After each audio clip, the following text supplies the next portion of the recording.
What if the storm you're in right now isn't meant to destroy you, but to prepare you? What if the very thing you're dreading is the doorway to something greater? Stay with me, because what's coming next will change how you see everything. If these words stir something within you, if you too have sensed that your struggles are not without meaning, then I invite you to walk this path with us. Subscribe now, not merely to hear more, but to seek more, to think more deeply, and to grow in truth together. There is a certain kind of knowing that does not announce itself with thunder or spectacle. It does not demand attention with shouts or force its way into the mind with argument. Rather, it arrives like a whisper, so soft, so unassuming, that one might mistake it for nothing at all. And yet in that quietness, there is something undeniably real, something truer than the clamor of the world. It is the gentle pull toward what is right, the nudge away from folly, the sense, so often ignored, that one should turn back before it is too late. This quiet guidance does not impose itself, for to do so would be to violate the very nature of wisdom. Instead, it waits. It is the still, small voice that speaks just before one makes a decision, offering not threats, not demands, but the simple, steady knowledge of what ought to be done. It does not argue, for it knows that truth is its own defense. It does not force, for wisdom cannot be received through coercion. It merely presents itself, waiting to be heeded or dismissed.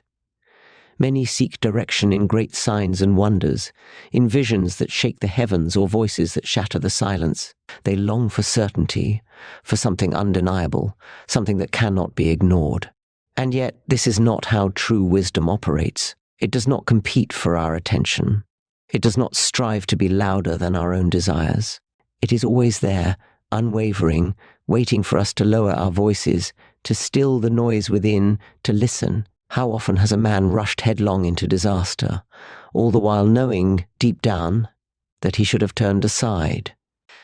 How often has he silenced that small voice, convincing himself that he was only being overly cautious, that he was imagining things, and yet after the fall, after the folly has run its course, he will remember.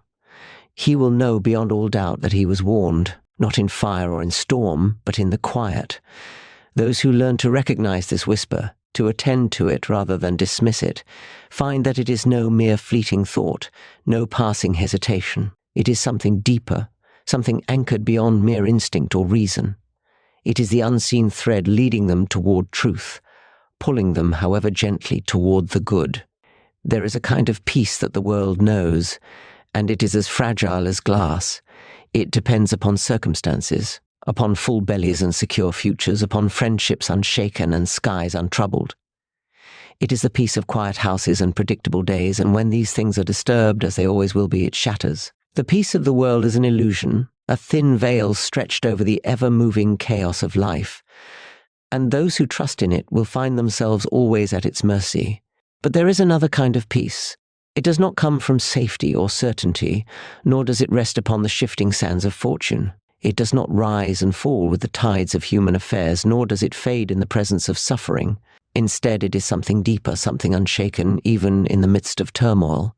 It is a stillness that endures not because it is blind to the storm, but because it is anchored in something greater than the storm itself. Men have sought to explain such peace, but they cannot. It is not mere optimism, for it does not depend on the promise of good days ahead. Nor is it mere resignation, for it does not come from the weary acceptance of fate. It is something wholly other, something that does not make sense to those who have not experienced it. A man may be surrounded by chaos, his life turned upside down, his plans undone, and yet within him there is a quiet steadiness, a certainty that does not falter. He cannot explain why he is not afraid, only that he is not. This peace does not dull a man to reality, rather it sharpens his vision. It allows him to see clearly, to act wisely, to stand firm when others falter. It is not the absence of struggle, but the presence of something or someone greater within the struggle. The world does not understand this peace, and so it calls it foolishness. It calls it denial, naivety, wishful thinking. But those who have known it, who have felt its strength even when all else failed, know better. They have stood in the storm and not been shaken. They have walked through fire and not been consumed, and they know beyond all doubt that this peace is not their own. There comes a moment in every man's life when he meets the edge of himself. His strength, so carefully measured, is spent. His courage, once firm, falters. He stands before the task, the trial, the suffering, and he knows without question that he cannot go on. And yet, somehow he does. This is a mystery, though not the sort that men like to discuss. We are quick to take credit for our own endurance, to say that we found the strength within ourselves, that we simply pushed harder, dug deeper. But there are times when this explanation will not do. There are moments when a man reaches beyond himself, not by his own will, but by something unseen, something given rather than mustered. History is full of such moments. A soldier, outnumbered and wounded, fights on. A mother, weary and heartbroken, finds the will to keep loving. A man facing ruin, loss, or fear takes one more step when he should have fallen. There is no logical reason why he should still stand, no human explanation for the resolve that grips him, and yet stand he does. This is not the strength of the world, which boasts in its own power and trusts in its own resources. That kind of strength is loud, confident, and fleeting. It depends on favorable circumstances, on youth, on preparation. It is the strength that believes itself unbreakable until the day it breaks. But the strength that comes in these moments is different. It does not come from preparation, nor from skill, nor from pride. It comes when all these things have failed. It comes when a man has nothing left. A strange thing happens to those who experience this kind of strength. They do not boast in it. They do not claim it as their own, nor do they believe they could summon it again at will. They are left instead with a quiet awe, a knowledge that they have been upheld by something beyond themselves. The man who has known this strength walks forward not with arrogance, but with humility. He does not claim invincibility, for he knows now that his strength was never really his own to begin with. He has stood in the fire and has not been consumed. And though he cannot explain it, though he cannot name its source, he knows without doubt that he was not alone. We like to believe that we are the architects of our own journey, that with enough effort, enough planning, we may carve out precisely the life we desire. But anyone who has lived long enough knows that this is not how the world works. You set your course, make your preparations, march forward with confidence, only to find the road blocked, the bridge burned, the door firmly shut. At first you rage against it. It seems unfair, cruel even, that after so much effort the way should be denied. You push against the door, try the handle again, convinced that persistence will force it open. But it does not budge, and so you stand there, bewildered, convinced that all is lost. What you do not yet see is that the closing of one door is often the opening of another, though it may take time before your eyes adjust enough to notice. A man might look back over his life and see a pattern he could not recognize while living it. The job he desperately wanted but did not get. The relationship he thought would last but did not. The dream he built his hopes upon only to see it crumble. At the time, each felt like a betrayal, an injustice. But now, from the vantage point of years, he sees something else. Had he gotten what he wanted, he would have missed what he truly needed. The doors that closed were not punishments, they were redirections. We seldom recognize the kindness of a closed door in the moment. We only see what is denied, not what is being prepared. We are like children who cry over the toy taken away, unaware that something far greater is being given in its place. The refusal stings, the loss feels cruel. And yet, if we had our way, if every door we desired swung open, would we not walk blindly into ruin? And so, life does what we cannot do for ourselves. It closes the wrong doors even when we beg them to remain open. It leads us away from paths that would have destroyed us.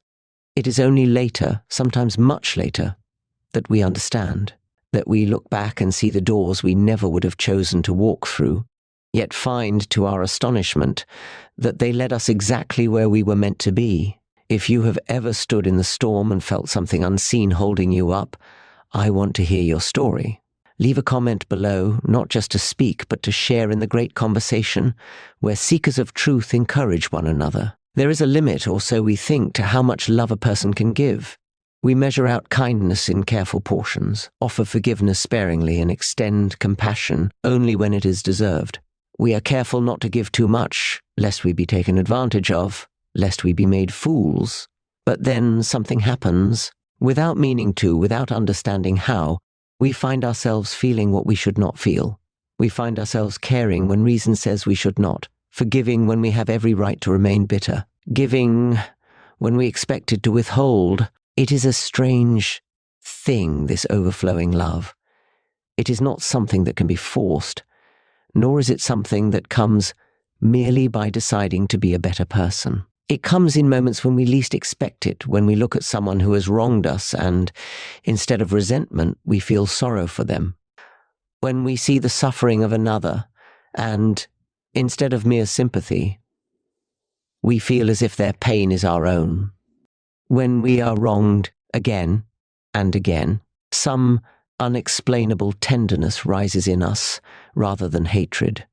This love does not come from the natural heart, for the natural heart is always counting, always measuring, always keeping record of what it has given and what it is owed. The natural heart will love, but only when it is easy, only when it is safe, only when it is deserved. But this love, the love that overflows, pays no attention to what is deserved. It is not cautious, nor is it practical. It does not ask whether kindness will be returned, nor does it hesitate for fear of rejection. It moves freely, without condition, without limit. The man who has known this love cannot take credit for it, for he knows it did not come from himself. He has seen himself in moments of selfishness, of coldness, of unforgiveness. He knows full well what he is capable of and what he is not. And so when love moves through him in ways beyond his own strength, he knows that he is merely its vessel, not its source. He gives what he does not have, loves beyond what he understands, and forgives in ways that surprise even himself. And in those moments he glimpses something greater than himself, something working in him, despite him, making him more than he ever thought he could be. There is a voice within us that does not flatter, does not bargain, and does not change to suit our preferences. It speaks in moments of decision, sometimes as a quiet suggestion, sometimes as a deafening warning, but always with the same steady insistence. This is right, and that is wrong. It does not argue or explain itself, it simply is, and though we may try to drown it out, to reason our way around it, to silence it with excuses, we find sooner or later that it remains. This voice is not convenient.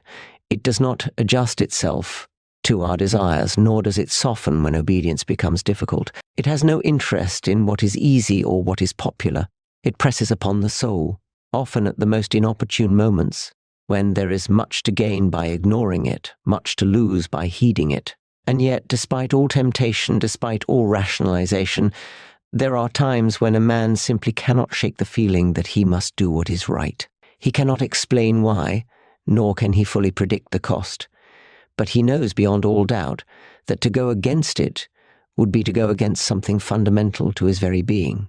This is a peculiar thing, for if morality were merely a human invention, then why should it trouble us so? Why should men feel guilty for breaking laws they do not even believe in?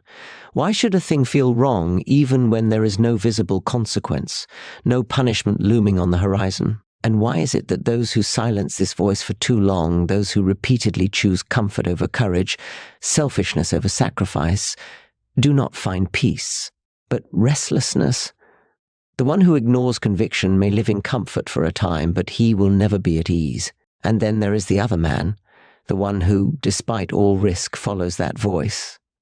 He is not without fear, nor is he always certain of where the path will lead, but he walks it anyway, compelled by something deeper than reason, something stronger than fear. And though he may suffer for it, though he may lose what others would cling to, he finds that in the end, he has gained something greater. For the man who follows conviction finds not only truth, but himself, his truest self, the self he was always meant to be. We are always looking for miracles in the grand and the spectacular. We expect them in burning bushes, in voices from the sky, in the breaking of natural laws. But there is another kind of miracle, quieter and far more frequent, though most fail to see it. It is the kind that does not force itself upon the eye, but waits to be noticed, like a pattern hidden in a tapestry. And once one begins to see it, one realizes it was there all along. A man prays for guidance and receives a word of wisdom from a stranger who had no idea he was in need. A door closes, disappointingly, painfully, only for another, better one to open in its place. A friend is met at exactly the right moment. A kindness is shown at precisely the time it was most needed. An event unfolds in such a way that it seems almost arranged. Some call it coincidence, others fate. But those who have seen it too often, who have felt its unmistakable presence in the small and personal corners of life, know better. These are not the miracles that shake the heavens, but they are the ones that shape the soul. They are the unmistakable whispers of something greater, reaching into the mundane, weaving purpose into what might otherwise seem like chance. They do not override nature, but work through it. They do not suspend reality, but reveal it. And once one has learned to see them, the world is never the same again. Of course, there are those who refuse to see, those who dismiss every unlikely meeting, every perfect timing as mere probability. They insist that the miraculous must be loud, undeniable, irrefutable. But miracles, like truth itself, do not force their way in. They wait to be received. The one who hardens himself against them will always find a way to explain them away, while the one who watches, who listens, will see them everywhere. And so the great mystery is this: the extraordinary is hidden within the ordinary. The divine does not always announce itself in fire and thunder, but in the quiet unfolding of a life, in the gentle shaping of a path, in the unnoticed moments where everything comes together just as it ought. Those who have eyes to see will see, and those who do will never again believe in mere coincidence. If one learns to see, truly see, then the world is no longer a place of mere chance and wandering. It is alive with meaning, humming with a purpose that has been there all along, waiting to be noticed. The whispers of truth, the peace that endures, the strength beyond our own, the doors that guide us, the love that overflows, the conviction that will not be silenced, and the miracles hidden in the ordinary. These are not accidents. They are invitations. They are signs that point beyond themselves, urging us towards something greater, something truer than all our doubts and hesitations. The choice is not whether these things exist. They do, whether we acknowledge them or not. The choice is whether we will open our eyes and follow where they lead. This is not the end, but the beginning of something new. If this message has awakened something within you, do not let it pass by unnoticed. Subscribe, share, and continue this journey with us, because the search for truth is never meant to be walked alone.